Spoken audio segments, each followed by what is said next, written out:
तर या ठिकाणी घेतलं. मी आज सकाळी मतदान करायला आलोय. हे माझं मतदान कार्ड आहे. आनंद बैराम शिंदे माझं नाव आहे. मी पुण्यावरनं मतदान करण्यासाठी आलोय. पण मी यायच्या आधी इथे कोणीतरी माझं बोगस मतदान केलेलं आहे. माझं कुठल्याही हातावर शाही वगैरे नाहीये, पण ते म्हणताय तुझं मतदान झालंय.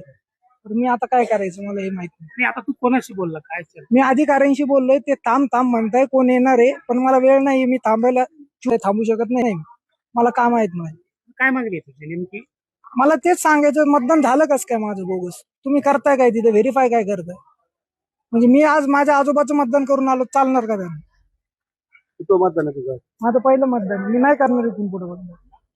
का करणार मी असं होत असणार? संबंधित अधिकाऱ्यांनी काय स्पष्टीकरण दिलं? ते म्हणताय थांब थांब, आता काहीतरी म्हणताय तुझी प्रोसेस करून घेतो. ती प्रोसेस मी करणार, पण मला आधी कळलं पाहिजे की यांनी काय व्हेरीफाय काय केलं आधी.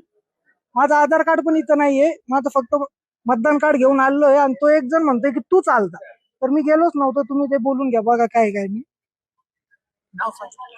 आनंद शिंदे, पूर्ण सांग गाव. आनंद बळीराम शिंदे, अंबड. मी प्रभाग क्रमांक 1, बूथ नंबर 3 वर.